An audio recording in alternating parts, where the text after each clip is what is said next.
Good afternoon, everybody. Valerie Ling here, clinical psychologist and burnout prevention coach.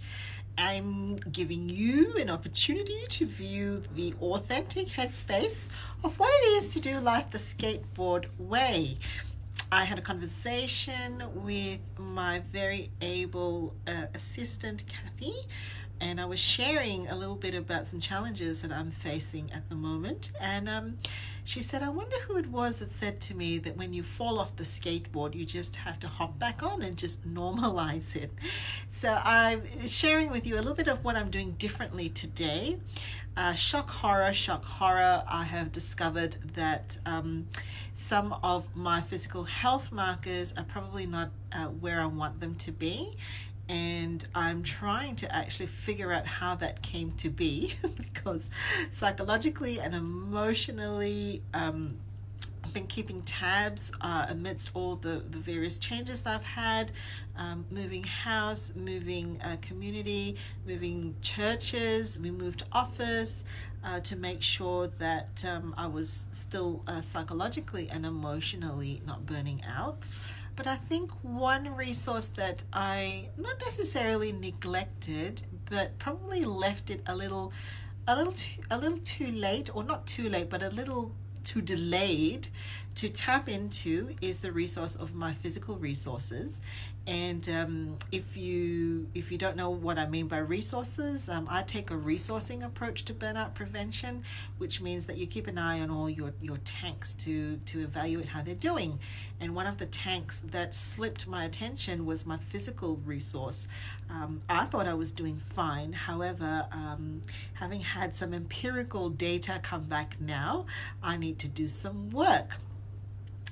And this morning, I've done quite a few things. I've intentionally reshuffled the way that I'm doing my work now. I've had a relook at my diary and my schedule, my chunks. That's another thing that I talk about in my burnout prevention work, is looking at your chunks and how you chunk your work week. I've reorged that. And then I realized something that I was doing fairly automatically that I have been doing for a while now, which when I actually really think about it is part of a push through mentality. Ignore what is more important and just push through. And that push through comes from my thinking of sealing your day. So sealing your day for me is another concept I talk about, which is, what do you need to psychologically switch off and tick off your list so that you feel like you can walk away from your work and, actually regenerate and restore yourself. And one of the things that I was aware of just as I was sitting here this afternoon is that I'm actually pushing through further than I need to in order to seal off my day. And I was actually prioritizing the whole completion thing, get things off my checklist so that I can go home and have peace of mind. I'm doing something different today. I've actually said to myself that all that needs to be done for this section of the day has been done. There is nothing further for me to do. It's time for me to actually give my body the space and the attention it needs to recover. I've given myself a timeline, a realistic timeline to actually put the focus and attention on it.